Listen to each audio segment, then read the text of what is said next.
Hi, my name is Dr. Carrie Bernard. I am a PA with a 21-year career in emergency medicine, cardiology, and most recently psychiatry. Currently, I am the director of the Doctor of Medical Science program at the College of Idaho, and I'm also a member of the editorial board of the Journal of the American Academy of PAs. I'm here to talk to you today about translating your clinical experience into scholarship or into research, reviews, and beyond. During the course of this presentation, we're going to talk about developing an expanded view of PA scholarship that goes beyond traditional research to include integration, application, and teaching. We're going to look at some accessible forms of scholarship that align with areas of your clinical expertise and interest. We're going to outline the fundamental steps involved in designing an observational or experimental research study. This includes formulating a question, selecting a method, and considering IRB needs.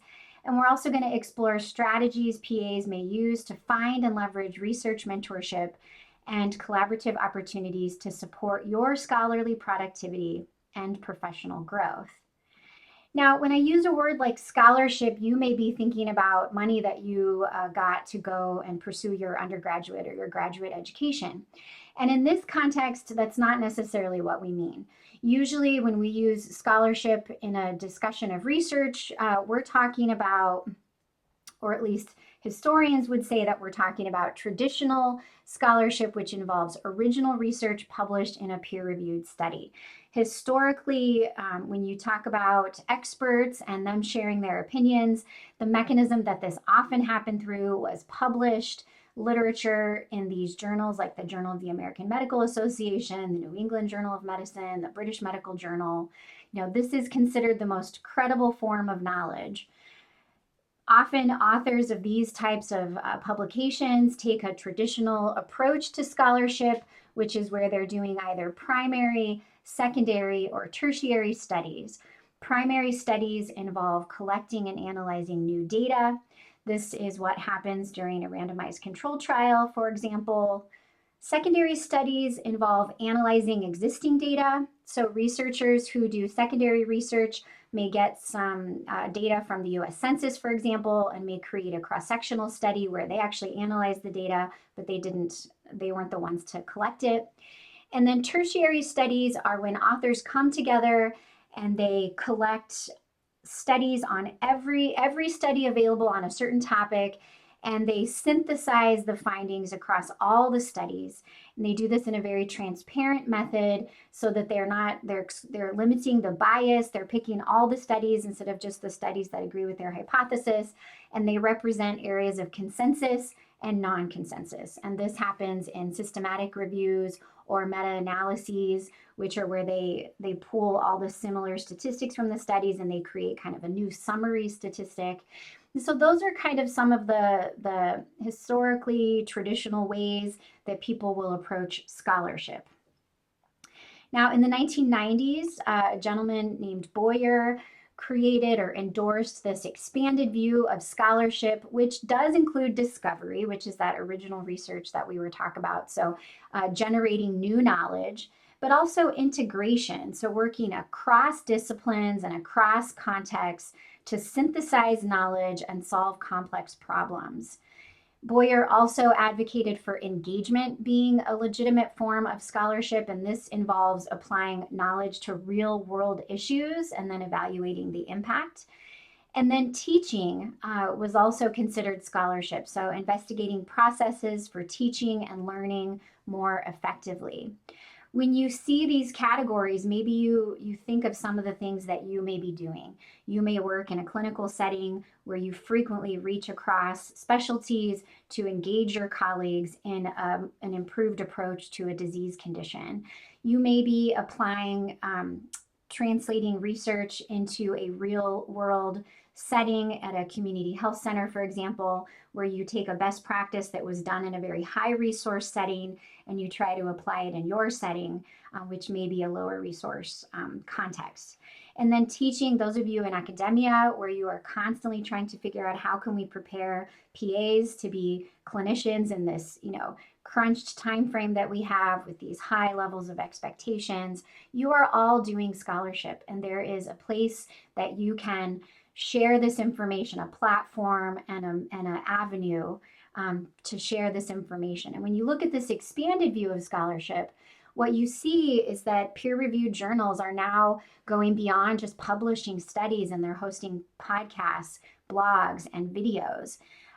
Other authors who want to share their educated opinions about emerging topics in journals may submit letters to the editor if they want to disagree with an article that was published in the previous month, or they may submit a commentary giving an opinion on an emerging topic in the community.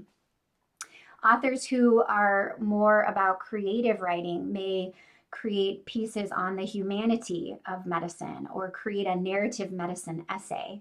And then others may do a clinical review article where they pool all the research available for treating certain conditions, and they create kind of a best practice guide for the readers of the journal to follow.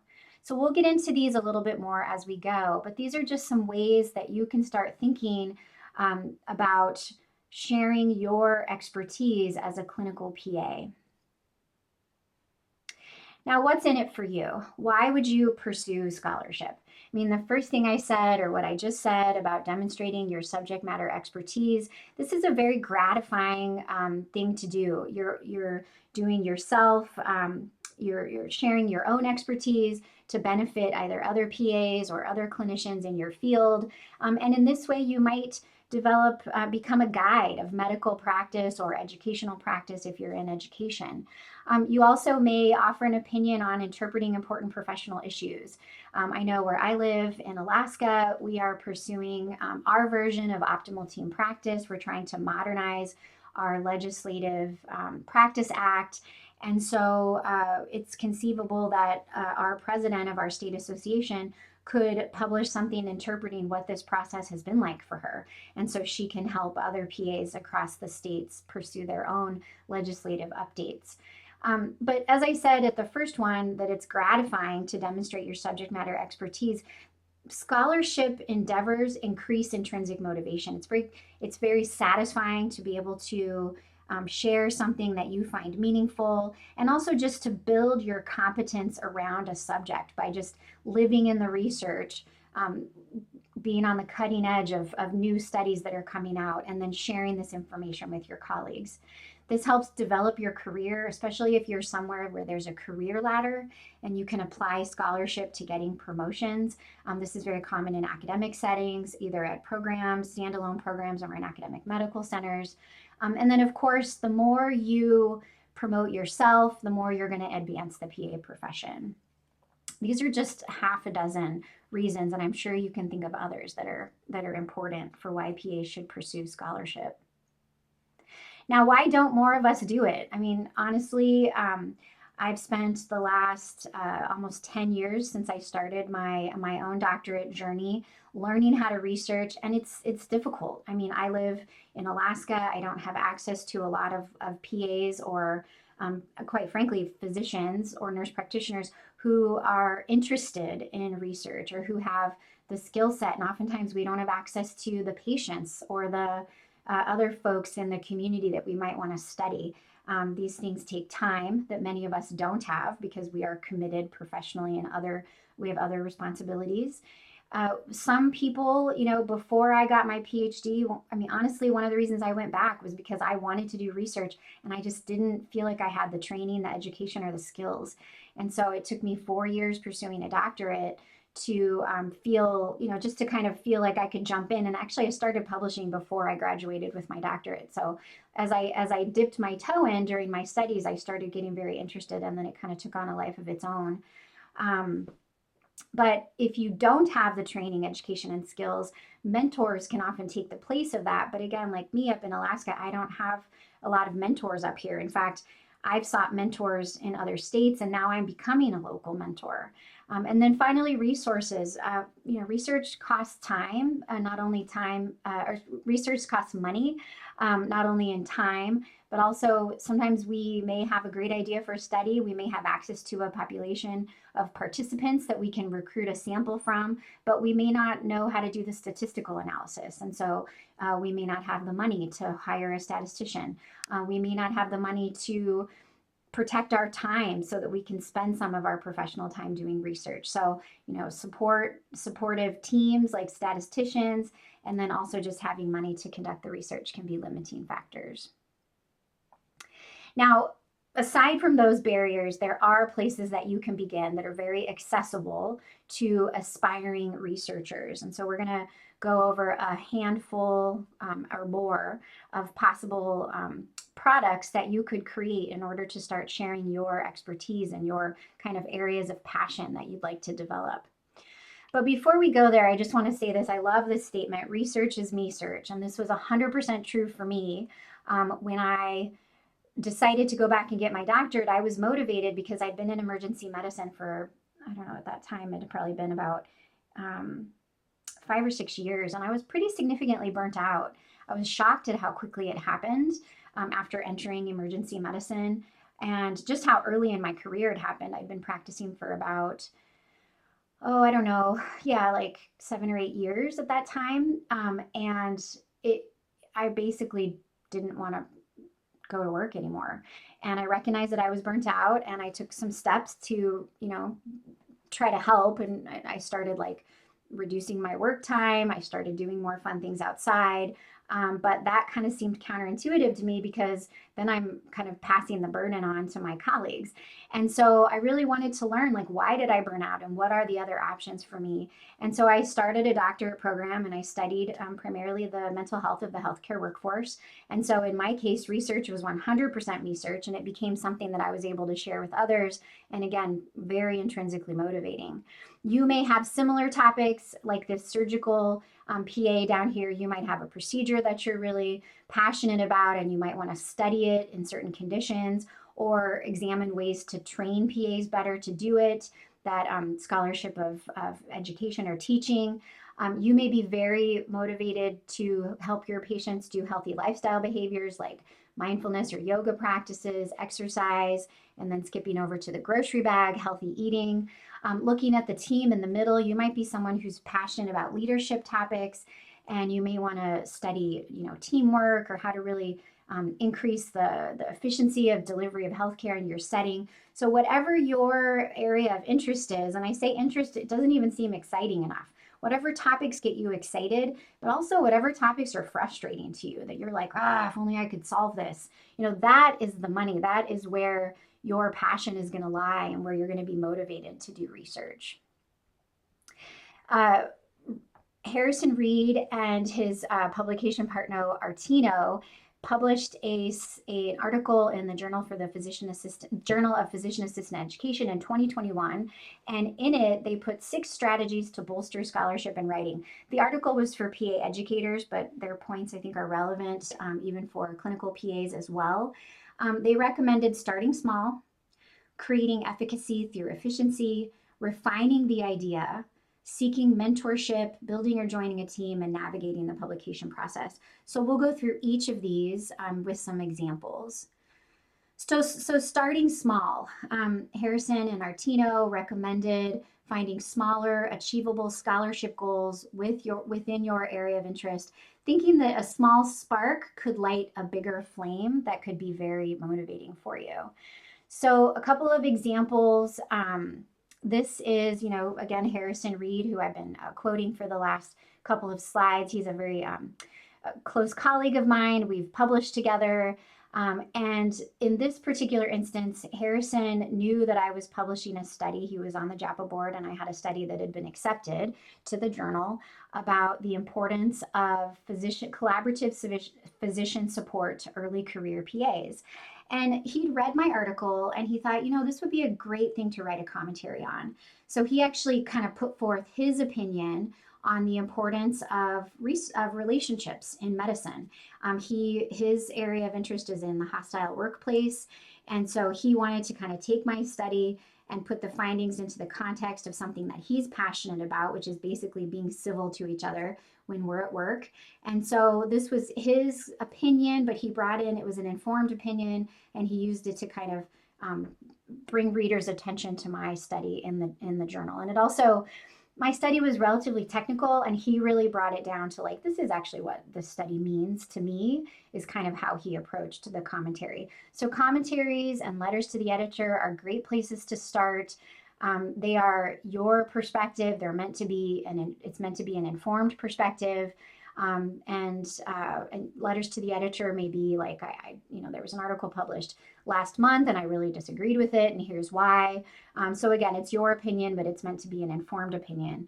And so the burden of research is less, but it's still, there's this intention that there's integrity and credibility. Another thing that you're seeing is blogs. And so this is a blog from Doximity. What if healthcare compensation reflected experience and not training? This was written by PA Michael John Steger earlier this year in June. If you want to, you may read blogs on Kevin MD or Medscape. Again, these are becoming very common. There's blogs that aren't as credible, but then you have these other platforms that are more credible, like Medscape, and actually JAPA has a blog, and a lot of journals have blogs. And so you can contribute to these. So if you're a frequent reader, you might consider what topic you have that would fit into the platform that you frequently visit. Podcasts are another thing. JAPA has a CME podcast. This is Joe Harrison. He's actually one of my classmates from PA school, class of 2004 AT Still. Joe hosts the podcast, and he brings on PAs, and they talk about topics that are CME worthy, like AI and cardiovascular practice, PA-led telemedicine, advanced care planning intervention. So if you are a podcast fan, you think that that's your venue where you would really shine, then think of a topic and reach out to Joe, or reach out to whatever podcasts you frequently listen to, and see if they would be interested in having you on as a guest. There's also space for the creative writers among you. When I first met Harrison, actually I'm going to reduce this because it's a little bit of a funny story. When I first met Harrison, he is an incredible writer. He's very talented. He kind of lives on that edge of creative writing. He's very articulate. He's got beautiful prose, but he's also able to do more technical writing as well. But he definitely prefers like getting over and just really prioritizing like how an article feels to read. He's very plugged into the experience of the reader. We were writing a research paper together, and I'd never worked with him before, and I was like, you're just so flowery. and I didn't know him. I'd never read anything else that he'd ever written. And then I started kind of seeing his articles pop up in JAPA, and I went to him and I said, I'm really sorry, I didn't realize what a good writer you are. And because I was in the thick of my PhD, and so I thought everything had to be very technical, but it doesn't have to be. So here's an example. Laura Caters published this in JAPA in July of this year. I worked with Laura at the University of Washington MedX PA program. She's a very talented writer. She's been doing these features in the art of medicine for years. And she, in this particular article called Weather Dependent, she talks about a patient that she has that only hears voices on windy days. So this is just her experience. It's very touching, working with patients who have these vulnerable conditions. And so if you are more of someone who likes to express yourself in less technical language, but with more beautiful prose, there's space for you too. For example, the Bellevue Literary Review has kind of art of medicine or humanities, narrative medicine kind of chapters as well. So check that out. And then finally, the place that many people start is by just taking something that they do every day in clinical practice, looking at all the best practice research out there and creating a guideline for their fellow clinicians to use when treating patients. So this is called a clinical review. JAPA accepts them, so does the Journal of the American Medical Association, the AAFP, the Family Practice Journal. In this case, Schultz and Doty published an article on why the history and physical exams still matter. As in this era where lab tests and diagnostic imaging and AI are going to become more prevalent. Many of us may feel like we don't have to do as much of a physical exam. And so they explored the literature and they kind of put forth this thesis that it does still matter. And then they outlined the reasons why it does in order to compel their colleagues to still do physical exams and histories. If you are involved in a study at your local workplace that is either a single institution study or it has a small sample, you may be able to submit it as a brief research report. This is an example of one in the Journal of PA Education. This was a survey sent out to emergency medicine APP residencies on clinical ultrasound training.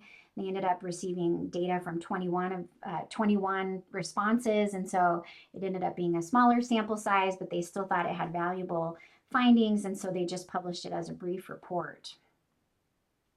Now, one of Harrison and Artino's other recommendations was to generate multiple scholarly products from a single project. And so this is where they said create efficacy through efficiency. And I put up a poster that I created just as an example. So, in my arena where I study the mental health of the healthcare workforce, it's hard not to delve too deep into this literature without finding evidence that the electronic health record is burning us out. And so I put together a research poster based on a conference presentation that I was giving. So a couple of years ago, I applied to speak at the Alaska Academy of PAs on electronic health record burnout. Then I used the same presentation to apply to the Idaho Academy of PAs conference, and then I decided to see if I could get it accepted at a national conference. So I applied to a national conference, and they accepted me with a poster, and so that was the origin of this poster.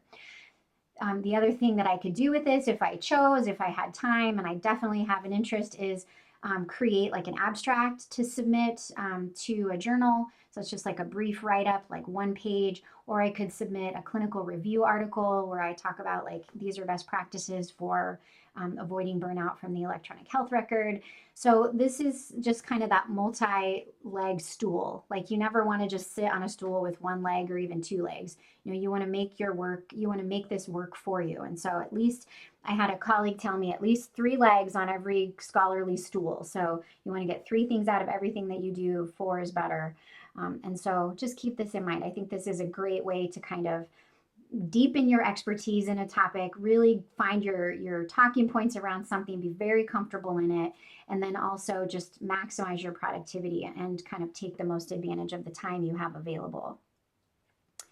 Now, another way to get from point A to point B in what you're passionate about, but how do you get to publishing scholarship on it or presenting scholarship on it? And that is refining the idea.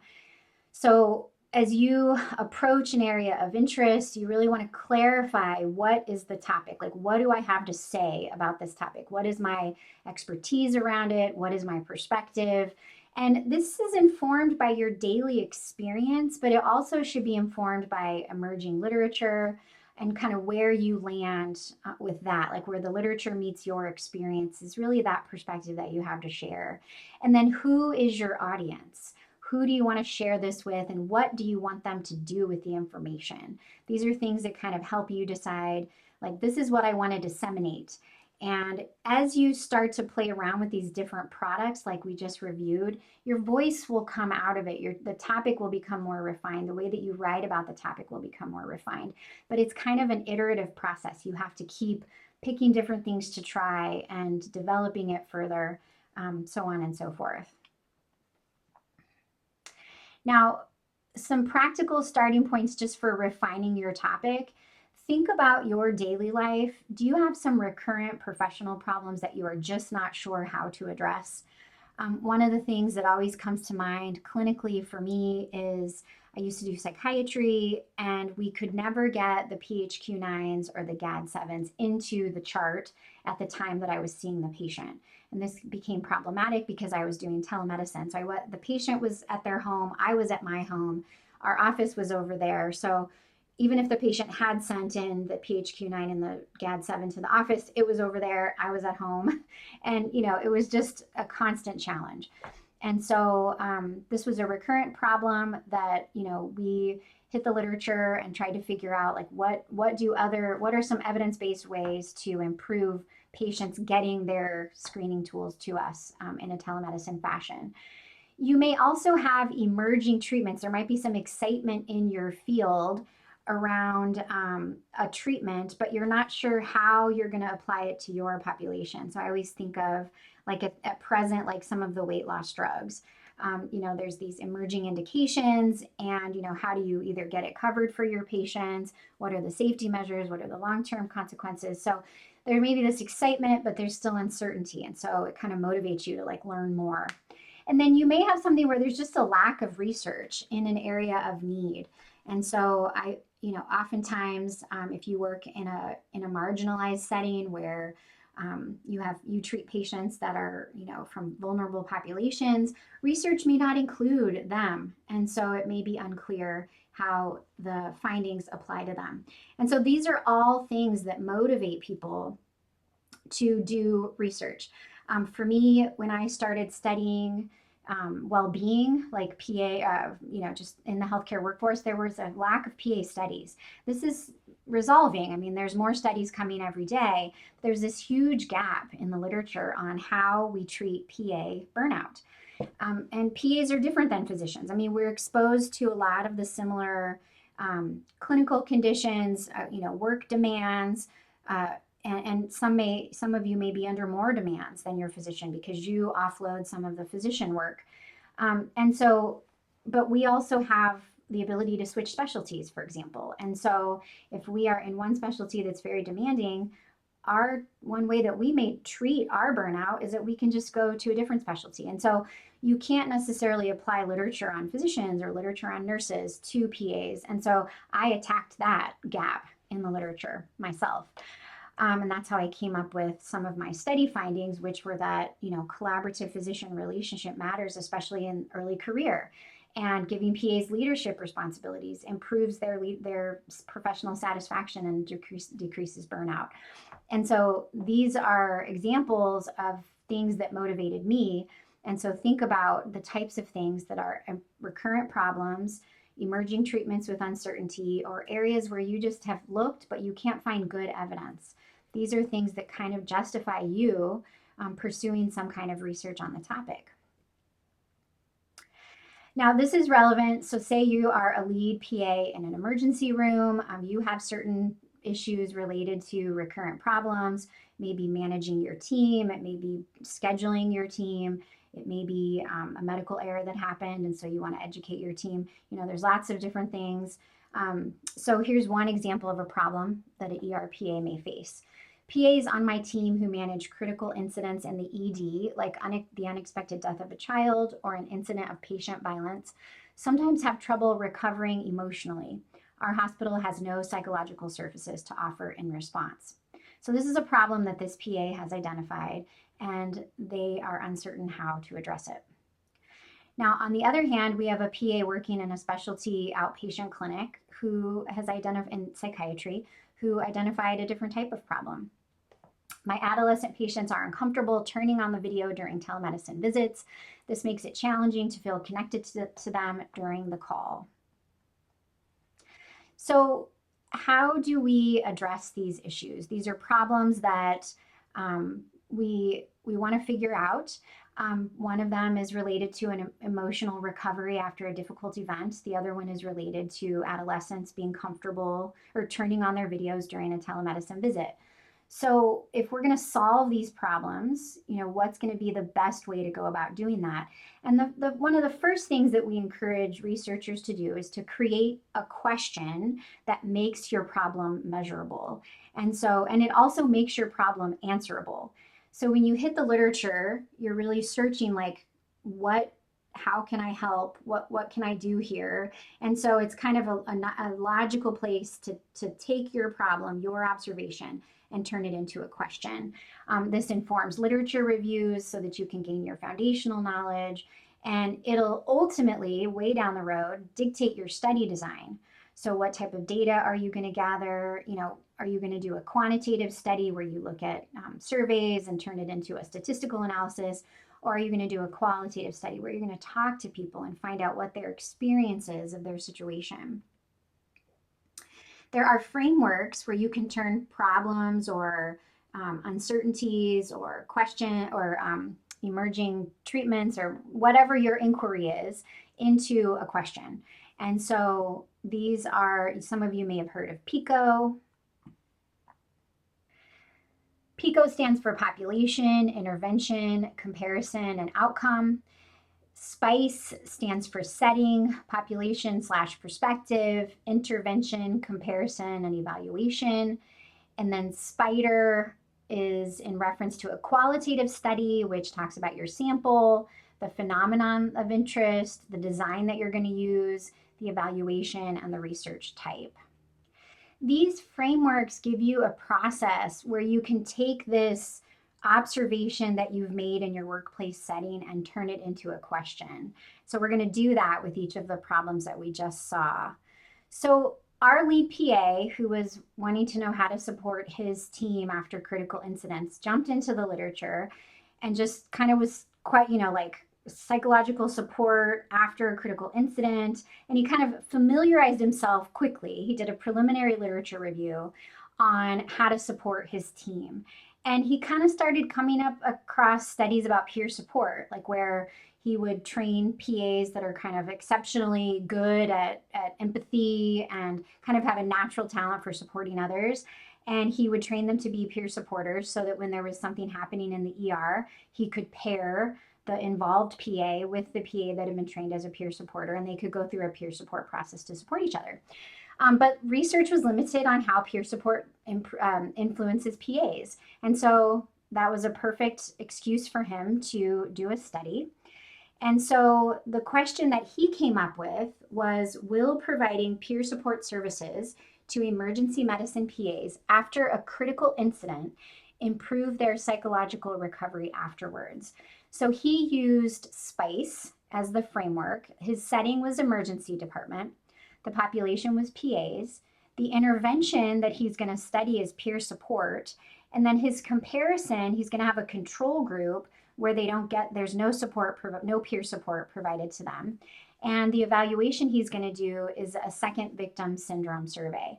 Now, second victim syndrome is this idea that people that it's technically around medical errors, but you can also have it, you can look at it as just critical incidents in general. Like people start to have their resources eroded, they're not coping as well. And so he's just going to see how is this applicable to the PAs? Is peer support helping PAs reduce the symptoms related to being kind of exposed to these critical incidents at work? So he has a question, and now he can use it to inform a process of research. He can now go back to the literature, continue his search with this more defined question, and then start to decide how he wants to design his study. Some additional questions that may resonate with you. How do wound healing rates differ by discipline on a multidisciplinary wound care team? So that's where you would track the days of healing of a wound, and then you would stratify it by the different members of the wound care team. So there might be nurses, physical therapists, just different, PAs who are doing wound care. And so you could see, does the discipline depend on the wound healing rates? And so that is an example of a quantitative study, because you're going to use statistical analysis to see if there's differences between the groups. What is the relationship between alcohol consumption among adults in the United States and becoming unintentionally unemployed during the COVID-19 pandemic? It's kind of a dark memory of those times, but you're going to have adults that consume alcohol, yes, no, or maybe how many drinks per week. And then if they became unintentionally unemployed during COVID, yes, no. And so that's, again, going to be a quantitative analysis, because you're going to use statistics to find those relationships. And then what factors predict PA turnover in an urban nonprofit hospital? Again, a quantitative analysis where you may have PAs that turned over, and then you do an assessment of different factors, like hostile work environment, pay, respect from collaborative physician. Like you may have a survey where they say, likely agree, disagree, whatever, and then you can see if those factors predict. And again, that's another statistical analysis these are all quantitative questions, similar to the one where he's going to see if peer support reduces second victim syndrome because he's using a survey. So he can say peer support, the emergency medicine PA can say these people received peer support and they had less second victim syndrome. These people didn't receive it and they had more, or whatever the relationship ends up being, he can uncover it with statistical methods. Now we go back to our psychiatry PA. She also dove into the literature just to do a preliminary search, like, telemedicine visits with the video off. And she couldn't find anything on children, but she found, or on adolescents, but she found some on adults. And it's still an emerging body of literature. But there is some suggestions that having the video off may be therapeutic, especially in cases of anxiety. And so she decided to explore it on her own and was able to create a question that used the SPIDER framework, because this is going to be more of a qualitative approach, because she wants to know the experience of adolescent psychiatry patients using video-based telemedicine visits. So how do adolescent psychiatry patients experience video-based telemedicine visits with PAs? And she's going to focus on, video on, video off, but she's going to kind of use interviews to explore this phenomenon in depth. So her sample is going to be adolescent psychiatry patients. The phenomenon that she wants to explore is their experiences during video-based telemedicine visits. She's going to do interviews with these patients, and the evaluation is their experiences, and she's going to use grounded theory. So grounded theory is a qualitative approach where there isn't basically you build a theory from data itself. So she doesn't have a theory to reference because the research doesn't demonstrate anything strong. And so she's going to build her own theory from the data that she finds. So that was a qualitative study because she's really looking at how her patients experience telemedicine. So she's not like having them do a survey and assign numbers and do a statistical analysis. So other types of qualitative studies would be what are perceived barriers to leadership for female PAs. So this is, you would talk to PAs and they would just share, like, these are the reasons I think I haven't, advanced through the ranks as a female PA.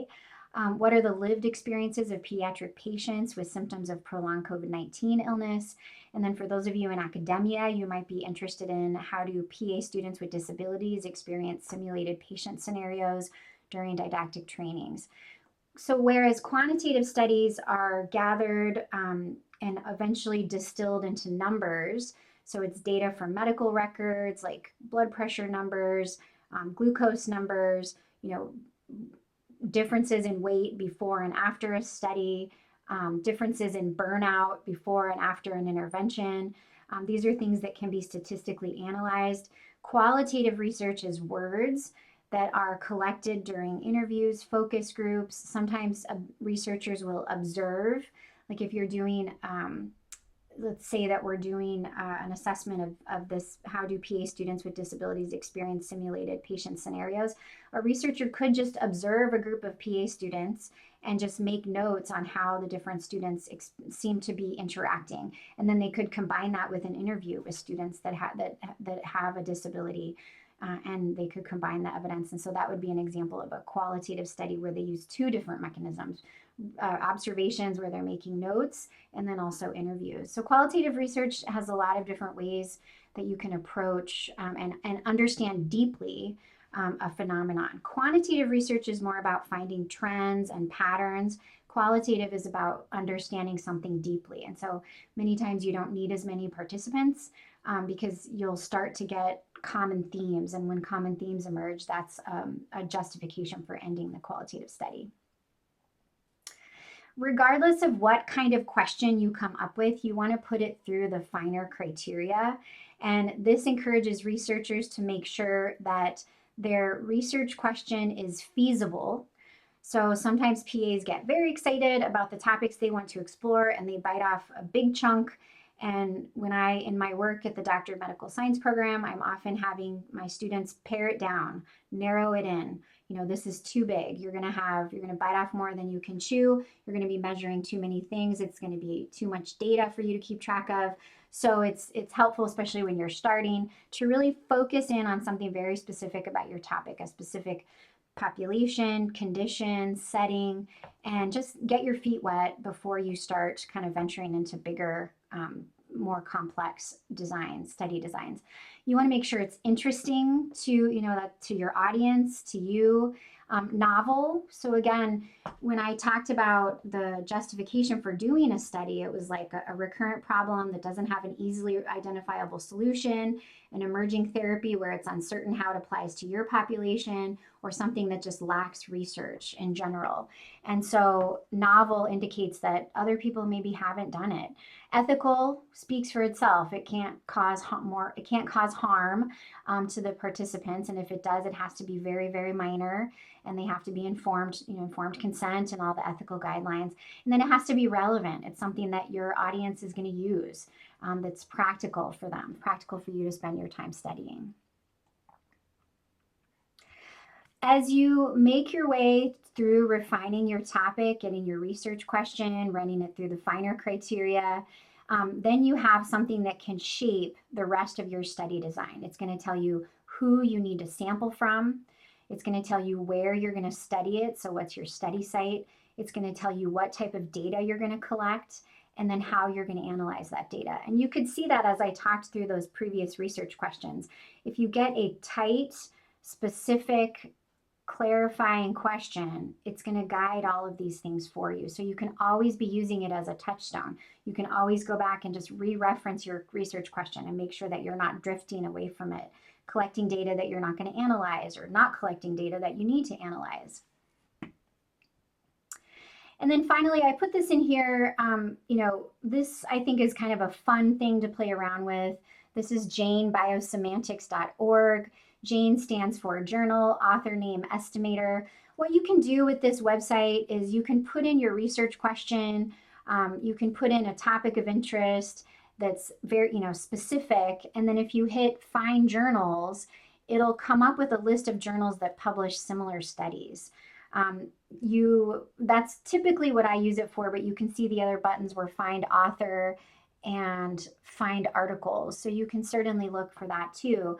But when I'm starting to get an idea that I want to publish, the first thing that I do is really, articulate the question, look around for people that I might want to do it with, and we'll get into that in a second, or like research the topic with.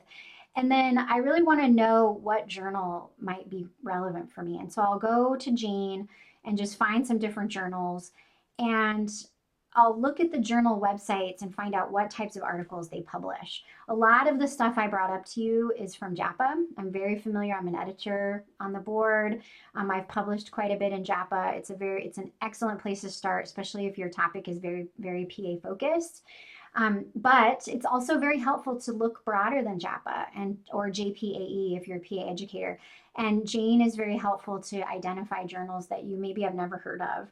And then you can go familiarize yourself and see if they've got some of these options, like a brief review or an abstract that you can submit, or a narrative medicine essay, those types of things. Now, I believe that research is best done with friends. And so partly I live in Alaska, and like I said earlier, I have limited access to local PAs who are interested in research. And so this has caused me to throw out a big net to PAs that I respect across the country, and kind of do some cold calling and some following them around at conferences, just to see if I can generate a partnership or a collaboration or a mentorship.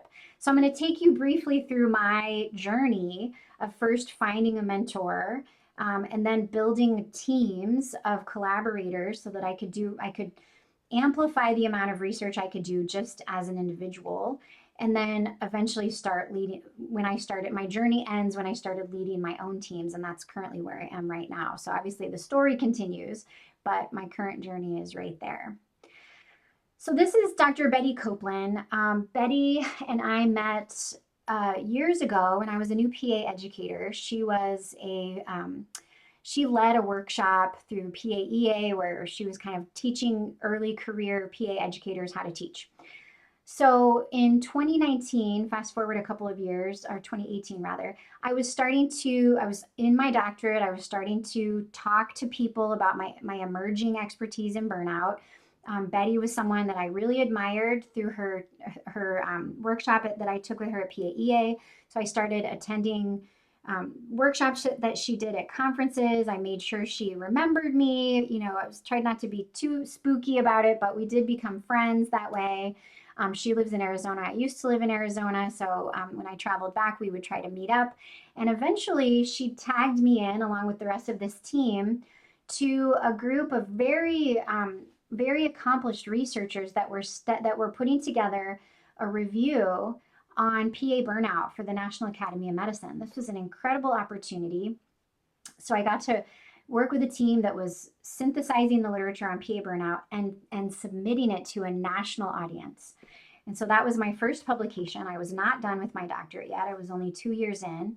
So this really was a huge opportunity for me. And the reason it happened is because I kind of cold called the conference equivalent of cold calling Betty by just really, hey, do you remember me? I was in your workshop, and just really networking and making sure people knew that I was studying burnout. I cared about burnout. I was becoming an expert. And if they needed me to work on a team, I was going to be a hard worker. So this was my first publication.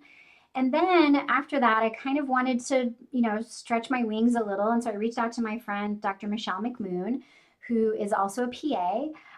And she and I looked at JAPA and we thought, which of these articles could we conceivably do? Which of these article types? And we decided to do a review on how can we take physician burnout literature and find solutions to PA burnout. So reading between the lines for a solution to burnout. And this one, I'll talk about it at the end in a couple of minutes. This went through peer review twice.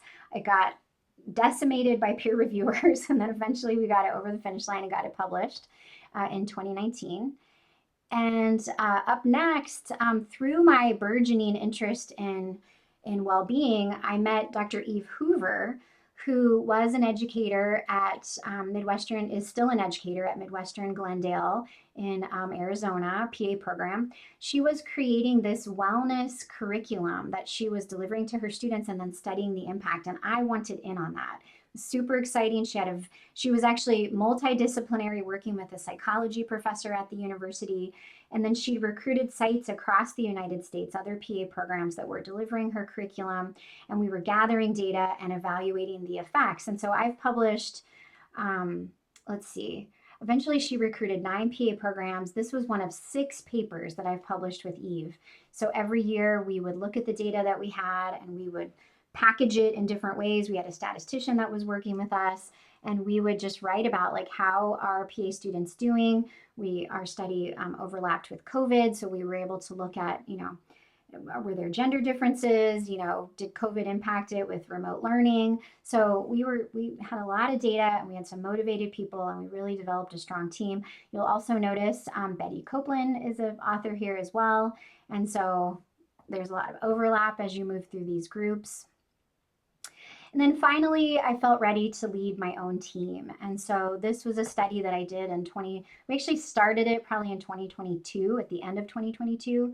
But this distinguished group, which of course includes Eve Hoover, the others that you see, I worked with at the A.T. Still Doctor of Medical Science program, Dr. McMoon. I recruited her to the program and then into this study. Dr. Jason Moore was a colleague of mine when we graduated from PA school from A.T. Still 20 years ago.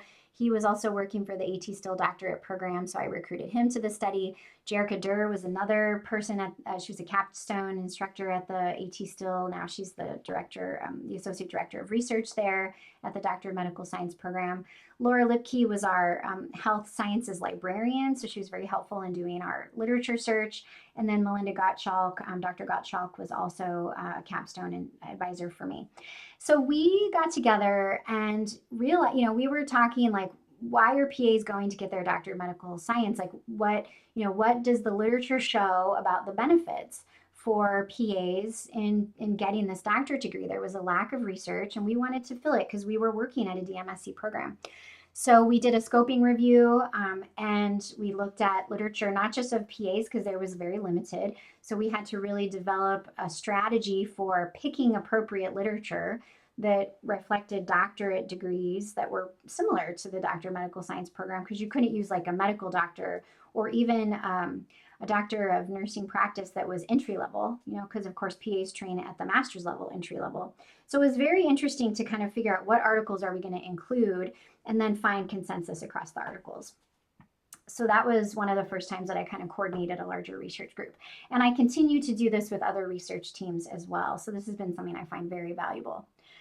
Now, wrapping this up, I thought it was worth bringing up the peer review process. So let's say you pick your topic, you find an article that you want to publish, and then you get it written. You find a journal, you submit it, and then what happens? So I just want to briefly say the peer review process can be a little bit demoralizing. So at its most technical, you submit your paper. So here's the little submit blue box. And then the editor of the journal will either do a desk rejection, which is where they're like, this is not appropriate for our readership, or they will send it for external peer review. And so if you get a desk rejection, you're rejected. A good editor will often say, thank you, you might consider this journal instead. This happened to me with the first article that I submitted for my dissertation. I submitted it to a very high index journal, a very high quality journal. They said, this just isn't what we're publishing on right now, but why don't you try JAPA?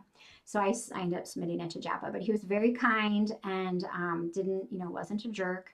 So that's kind of the professionalism that editors should bring. Now, if they send it out for external peer review, that means they have a pool of peer reviewers who don't work for the journal, and they are experts in a similar field as what your paper is about, and it's blinded, so they don't know you as the author. That's taken out, and they do a blind review, and they recommend rejection, revise, or accept. Now, revise is not a promise to publish if you do certain things. It's just like, this has potential, but these are the errors, so why don't you fix them and resubmit it, and then we'll either reject or accept. So that is, at its purest sense, what peer review is. Now, in my mind, this is what peer reviewers often look like. So when I get an article back that I've submitted and I'm reading all the comments, it could be very painful because sometimes peer reviewers aren't as nice as editors, and they may say, I can't believe you made this statement. This contradicts a statement you've made up there. What are you thinking? And so it's hard to not be offended. But the funny thing is, even though this is what they look like in my mind, this is what they look like in real life. And so I've been mentioning Harrison Reed to you this whole thing because he's a excellent writer. He actually has his own business, Harrison Reed Writing. I don't work for him. I'm not getting money to promote him. But I just wanted to point out that article that I wrote with Dr. McMoon, where we read between the lines for solutions to burnout, I didn't know because you don't know who your peer reviewers are. But I got this peer review back and it sounded a lot like Harrison's tone. But I never said, it was just like, that's weird, I'm just going to address it. And I kept doing it. And I kept, and then we got actually a second peer review that was also quite harsh. So we kept at it, eventually got it published, accepted. It was published about a year later. And when it came out, I called Harrison and I said, do you see the article that I published? And he said, yeah. I said, did you peer review it? And he said, I did, actually. So we never broke the blinding process when we were in the midst of the publication. So I never knew it was him. He never knew it was me. But eventually I did confirm. And so your colleagues are peer reviewing you. So I say this to say two things. One, use peer review as good feedback that's going to make your paper better. Because if they took the time to peer review it, they care about the topic. They're giving you some good advice. So take what they say, put the work into fixing it, address every single topic, and then resubmit it for consideration. Also, become a peer reviewer. JAPA and JPAE are both great places to start depending on your expertise. So I encourage you to become a peer reviewer so you can see what it's like on the other side. It will make you a better writer. Okay, we are done. Let me just do some quick take-home points. Your voice matters. PAs have something to say. By virtue of your experience helping patients navigate illness or getting PA students into practice, you have a valuable opinion. And so finding a way to share it is important. If you are motivated by that, there are platforms available that are accessible to you that you can start with. And so pursuing scholarship supports your professional development as a PA. It could support your career advancement, and it definitely can contribute to personal motivation. Start with accessible forms of scholarship like I have listed here. These really serve to build your confidence, and they'll also start exposing you to people that you can make connections with, other like-minded go-getters. You really want to find people that are interested in the same thing you are. They may not approach it in the same way, which can actually be beneficial. I have teams where my strengths are not the same as the others, but we complement each other. And then, like my peer reviewer story, reframe failures, rejections or heavy revisions from peer reviewers as growth opportunities, and just keep going. Do the work and you will get there. All right. So these are my references, and thank you very much for your time. My email address is there. I welcome anyone reaching out with questions.